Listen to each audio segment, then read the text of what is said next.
Hello and welcome to Euractiv's EU Tweets of the Week. Von der Leyen still dodges the blame, Borrell's Russia excuses are incredibly lame, and Luxembourg tax scandal is the EU's shame.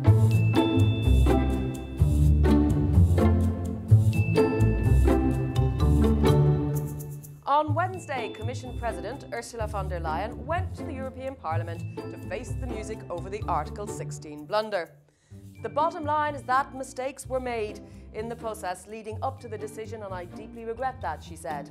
And I can report that as a result of this non-apology, tweets were sent.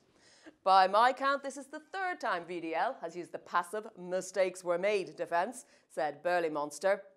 My stakes were made, chipped in American EU dude. But things got worse, and it seems von der Leyen still has some catching up to do when it comes to improving communication, said Anne Gellinek. She took no personal responsibility for a Northern Ireland breakdown, and when MEP Jörg Murthin called for her resignation, she left the hall to give interviews. Not a good look, Ursula. God, said Diego Velázquez, the debate is basically about her. What disrespect. She hasn't left the plenary has been left, snarked Jimbo Jones. This week, Joseph Borrell also found himself in hot water. In case you missed the whole saga, MEP assistant summed it up thus. Yep, that's pretty much all you need to know.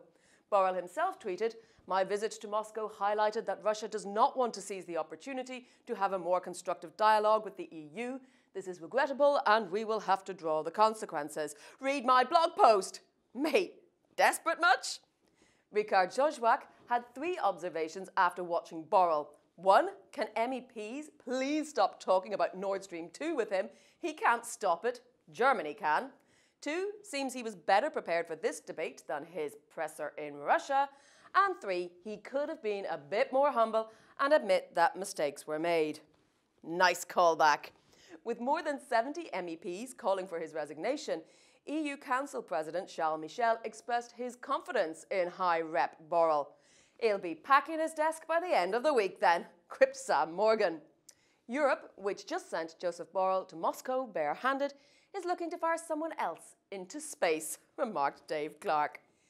In news that will shock exactly no one, it turns out that elites from around the world have used their companies in Luxembourg to pay fewer taxes. Who knew? They include Magic Johnson, Tiger Woods, Angelina Jolie, and Brad Pitt.